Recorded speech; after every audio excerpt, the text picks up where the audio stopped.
Mi madre me obligaba a jugar al escondite todas las noches a las 9. Mi madre siempre me obligaba a jugar al escondite con ella. Estábamos solos, ella y yo, y jugábamos a las 9 cada vez, sin fallar. Me decía que la ignorara durante el partido. Me decía que intentaba engañarme a propósito. Pero, ya sabes, si realmente querías engañar a alguien, ¿para qué decírselo? Jugábamos en el parque. Me parecía normal. Sabía que otras familias no lo hacían, pero al mismo tiempo pensaba que no había nada malo en que lo hiciéramos. Al fin y al cabo, me gustaba el parque. Por la noche, el aire era tan fresco y silencioso y los árboles parecían más grandes de lo habitual. Contó hasta 100, dándome tiempo de sobra para salir corriendo. Mi competitividad general siempre me hacía huir y lo más lejos que podía. Encontraba algún espacio detrás de muchos árboles y me tumbaba. El parque era grande, pero de alguna manera mi madre siempre se las arreglaba para pasar a mi lado al menos 3 veces en esos 20 minutos. Siempre la oía hablar cuando pasaba a mi lado. «Sal, Clara. Clara, por favor, sal. Estoy harta de este estúpido juego. Clara, hace frío y solo quiero irme a casa». Yo la ignoraba. Cuando empezamos con los juegos, había sido tan tonta como para salir de mi escondite. La cara de mi madre se volvía inmediatamente de furia. Se acercaba y me agarraba fuertemente por el hombro mientras me reñía sin cesar. «Te dije que no me hicieras caso, ¿no?». Me arrastraba de vuelta al coche y me ignoraba hasta el día siguiente cuando jugábamos. No sabía por qué lo hacía. Cuando había dejado de escucharla durante los 20 minutos de juego, ya no me engañaba. Sabía que mentía y simplemente me parecía una pérdida de aliento y energía seguir llamándome. Se enfadó cuando me encontró. El parque era enorme y si se escondía en algún sitio, nunca la encontraría. Pero de alguna manera, mi madre era excelente rastreándome. Era como si me olfateara y me cazara. En lugar de enfadarse conmigo, se decepcionaba. Suspiraba con fuerza y se le llenaban los ojos de lágrimas antes de caminar abatida hacia el coche. Eso me producía la peor sensación de mi vida. Me llenaba de ineptitud. Una vez me encontró al cabo de 2 minutos y rompió a sollozar. No lo entendí. Sentí una enorme necesidad de ganar. Lo necesitaba. Así que empecé a ser creativo. Me escondí entre los arbustos. Cambiaba mi ropa para ser más verde y negra y, en general, más discreta. Me subía a los árboles para que fuera difícil verme desde el suelo. Aprendí a quedarme quieto, muy quieto.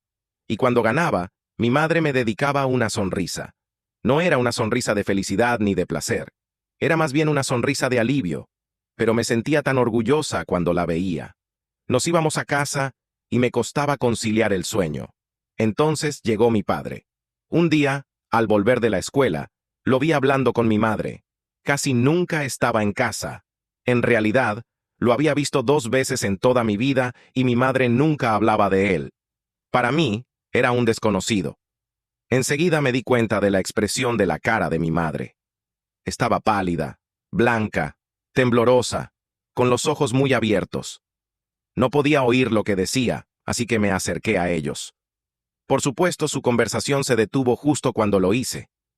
Bueno, mi padre dejó de hablar. La expresión de mi madre siguió siendo la misma. Se giró hacia mí y sonrió de forma lobuna.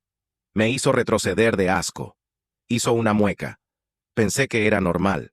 Al fin y al cabo, así actuaban mis compañeros de clase. Más tarde ese mismo día, cuando recuerdo que mi padre estaba en el baño, mi madre se acercó a mí y me susurró: «No salgas, ni siquiera después de 20 minutos». Mi padre se puso muy enérgico justo antes de acostarse. Pensé que nos saltaríamos lo del escondite.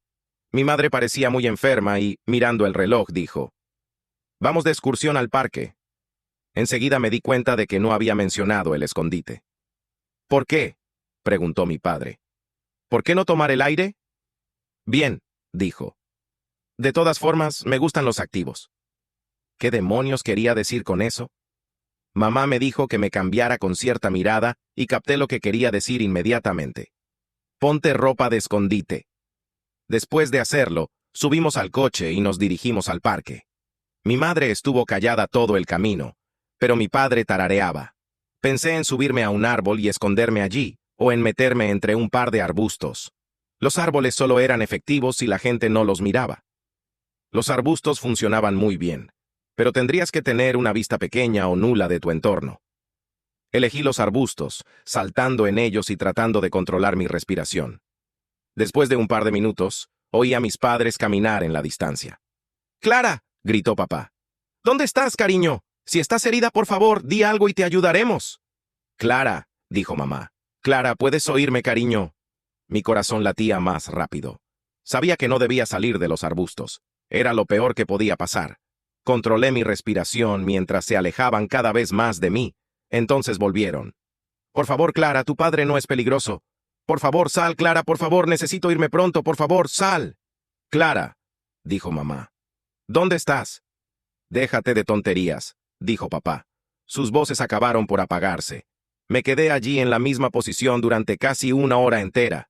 Empezaba a dolerme el cuerpo y notaba insectos arrastrándose por la parte posterior de la pierna. Tenía muchas ganas de salir de allí. Oí el chasquido de un palo a lo lejos. Venía de detrás de mí. No había oído sus voces en absoluto. Simplemente habían dejado de hablar. Aquello me aterrorizó y sentí la necesidad de darme la vuelta para ver. Pero sabía que eso me delataría. Clara, déjate de tonterías. Sal. Me quedé en silencio. Clara, por favor, sal. Su voz era cada vez más desesperada, más gutural. Afortunadamente estaba a unos 70 metros de mí, pero se acercaba. Clara, dijo mamá, me estoy cansando. Solo quiero ir a casa, comer y dormir. Permanecí en silencio mientras la voz se hacía más fuerte. Se estaba acercando a mí. Sé que estás en la zona. Es solo un momento antes de que te encuentre. Te despellejaré. Empezaré por tus antebrazos, despellejándote con un cuchillo sin filo, igual que se despelleja el queso. Me apuesto a que saldrá mucha sangre y gritos. No pude concentrarme, pero está bien. Siempre puedo cambiar a tu otro brazo. Ella se acercó. No te va a gustar. Desde luego que no. Pero no soy tan estúpida y asquerosa como tú, Clara. Me alegro de no ser una criatura inmunda como tú. El único bien que puedes hacer es eso. Estar en mi vientre alimentándome. Te encontraré. La voz estaba a solo 20 metros. Te arrepentirás de no haber salido. 10 metros. ¿Sabes? No me como los huesos. Se me atascan en la garganta, pero no puedo dejarlos. Probablemente me los lleve a casa conmigo. Tienen un buen sabor, ya sabes. Será perfecto. 2 metros. Ella soltó una risita. Me encontró. Oh, no. Me debatí entre quedarme quieto y esperar lo mejor o mirar hacia atrás. El miedo me estaba matando y tenía que saberlo. Pero sé que mirar haría ruido. No tenía que quedarme quieta, sé dónde estás, dijo ella. Pero entonces ella comenzó a caminar lejos de mi lugar. Chuparé tus ojos antes de tragármelos. Es mejor que estén enteros y siempre estén húmedos y blandos para que bajen fácilmente por la garganta. Si no, siempre hay sangre. Una boca llena de sangre caliente. Hay una sensación mejor. Me quedé quieta toda la noche, incluso después de estar segura de que se habían ido. Solo me levanté cuando el sol estaba por encima de mí y pude oír a otros niños. Un niño saltó hacia atrás y chilló. Debía estar muy asustado. Entonces volví a casa. Papá no estaba, pero mamá sí. Me abrazó todo este tiempo. Papá era el que me estaba cazando. Estoy a salvo por ahora.